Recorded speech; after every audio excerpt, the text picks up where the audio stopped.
I was little when he died. I remember sitting in the living room floor crying. I cried for days when he died.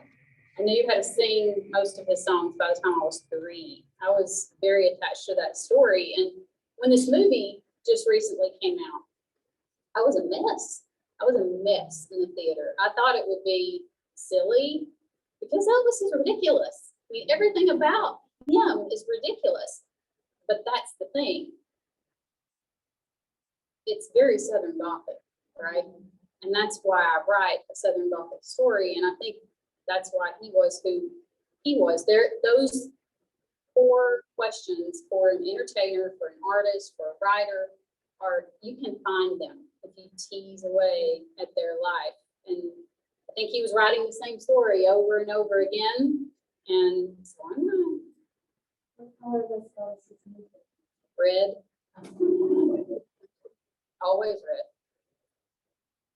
What do you want to hear 3-year-old Kimberly Brock sing Kentucky Rain? I do sing. I sang I'll Fly Away in a tavern.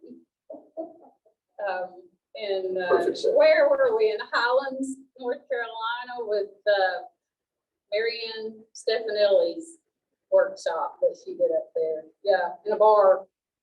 I'll Fly Away. And John Denver. Country Road. I know. Other questions? Are you going to do any more tinderbox? I hope so. COVID did the kibosh on the. Can you repeat? Yes, yeah. She wants. Oh yeah, you do it.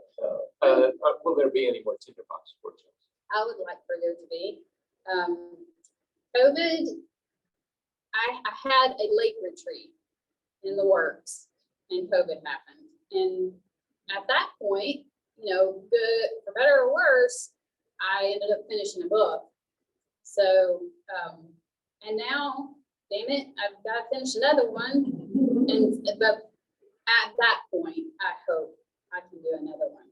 It seems like, and I'll tell you, I had this awesome setup with beach house. And she's moved and sold her house, and so things have changed and evolved. So I'm still kind of want to reimagine it, figure out what I want to do next. But yeah, hopefully.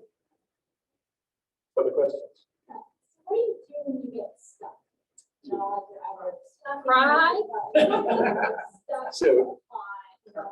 So the question is about getting stuck as a writer. What do you do when you get stuck? I said I cry. I cry. I drink some Maker's Mark. No. I wish I could say that I do like the same thing every time, or I take a walk, or something sensible. Honest to God, I have 3 or 4 books I read over and over again because I just like them. I just like the words. I like the way the author puts the words together. I'm not even reading for story. I just like the way the rhythm of the writing sounds in my head. And I watch a lot of movies, and I watch the same movies over and over again, not even for the story, but because I like what they look like. I want to see, I want visual, and I want the sound of words and language in my ears. And if I can do that, it's like therapy. It's like you're just, these are my favorite things, right? And so you kind of give yourself a break. You get out of that loop in your head where you're stomping around the same circle over and over, and you can't make it close to move on with the story. I have to get myself out of that. And so I try and immerse myself in something else that I just like. God, I love British mystery TV stuff, murder mystery stuff, where I kind of having to think about it to try and figure out what happened, because then I stop thinking about my work. I know it's just like a head game, and it's not a craft answer, but it stops my obsessive, like grinding my teeth to try and make something happen, and it frees my subconscious up to come up with a new idea, and then I sleep. If I go to sleep, The next morning I'll have a new thought. Showers are great too. I don't know why, but I hear other writers say that. Something about being in the shower, and I've heard people say it's the ions in the air. I don't know what it is, but I think of the best stuff while I'm in the shower, and I try and have a notepad and I write in the nude when I get out so that I don't lose it. It's like waking up from a dream. You know, you can get these notepads and you can keep in the shower. I need that. I need that. Christmas gift, so. Oh, God. Kim Rock, right? Stick it. I mean, it's just, Sounds like a blog. No, I don't want. No, it's something about you let go of the need to make it happen. Because I just think, if I could just think a little bit harder, I could make it happen.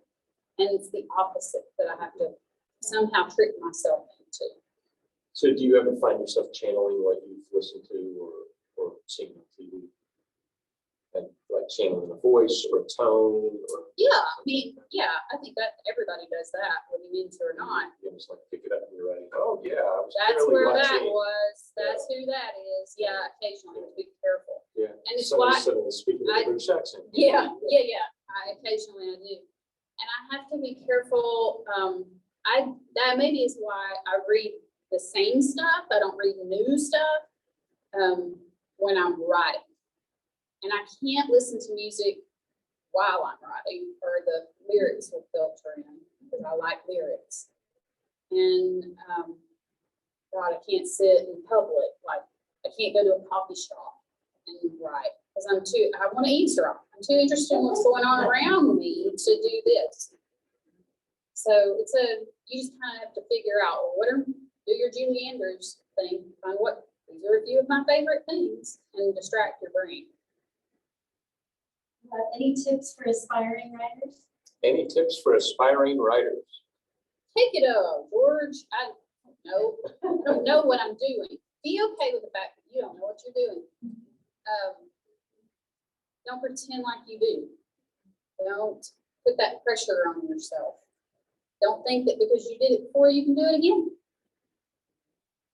Famous last words. Does it feel like every book is the first time you've Yes. ever written a book? It does, because it is.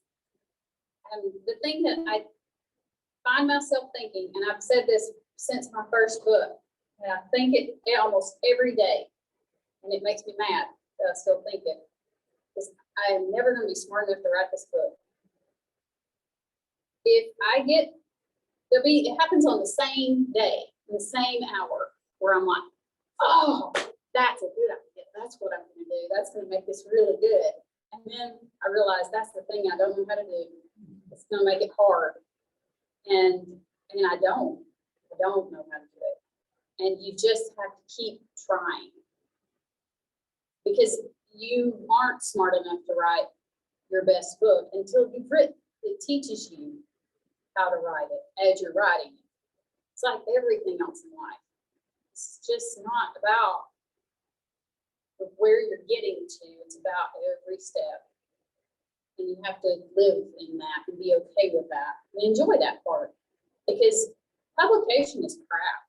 Like, the day that you publish, you are so lonely. It doesn't matter how many people are around you, because it was just yours and now it's done. And It's out in the world and And everybody has an it- opinion about it. yeah, but it's done. But what did it really accomplish? Did it change the world? No. Did you finish it? Yeah, and you feel really good about that. But I feel good about a lot of things I finish.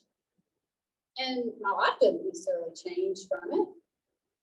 So the publication part is really a big fat nothing burger.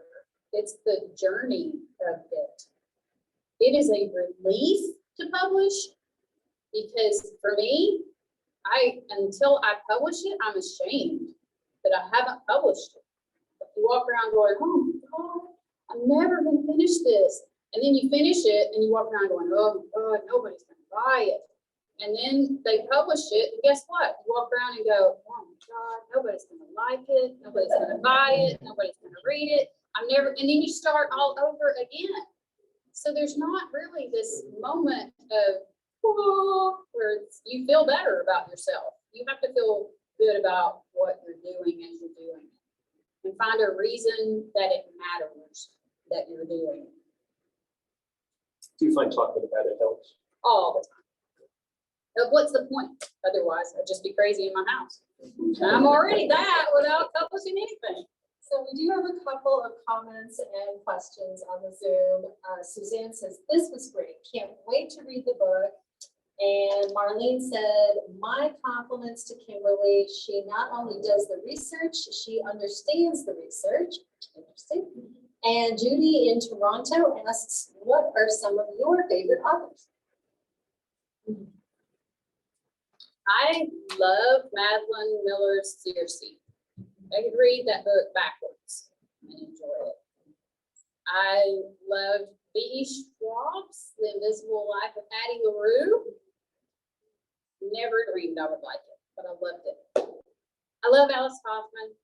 I have since I was a much younger woman.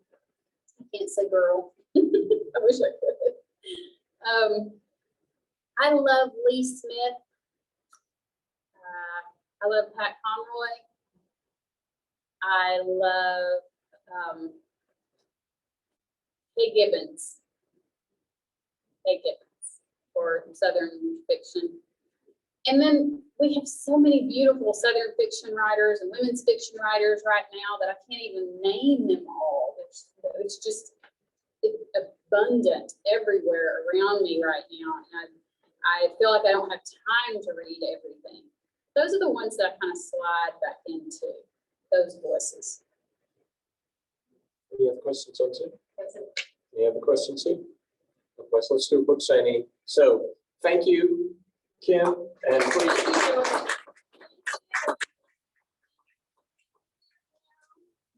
Thank you all for coming in this traffic in Roswell. I remind everyone that Bookmeister now in the back has signed copies of The Lost Book of Eleanor Dare, and Kim would love to put your name in it, personalize it. If you're looking for gifts, we got to start thinking about gifts, folks. A signed book is a one of a kind. It is literally unique. That person you're giving it to cannot get it anywhere else on the face of the earth, because Kim's going to put their name in it and a special message. That makes it an utterly unique gift. And it is the best part about this book, I will say, is it doesn't feel like mine. I feel like it's Eleanor's book. She, and so many women, I think, that I talked to over the years while I was working on this book, they went into this too. So it's neat when I see other people hold it. It's kind of like, she's not forgotten. So I like that. And I want to say George's books are available for sale. Yes. Oh, yeah. My books. So good. One second, we have a couple more announcements. Okay, and the next Atlanta Authors event will be held on Saturday, November 5th, featuring Wanda Morris discussing her newest book, Ooh. All Her Little Secrets. Good. And Wanda's great. She's a terrific speaker. We're planning for this to be another hybrid event here at the Roswell Library and on Zoom. And we hope you can join us. Watch for an email announcement with the registration link to be sent out soon. And if people aren't on the email list, can they see you about getting on the email list?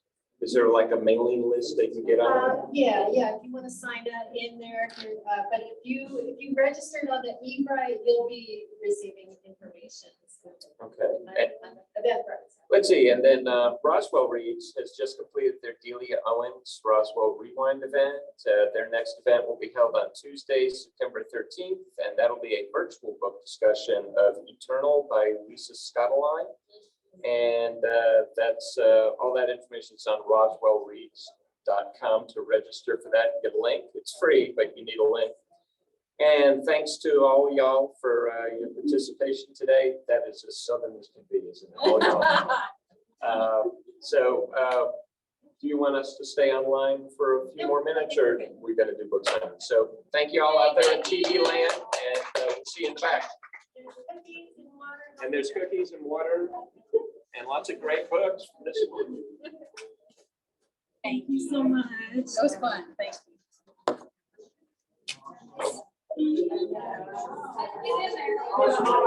you.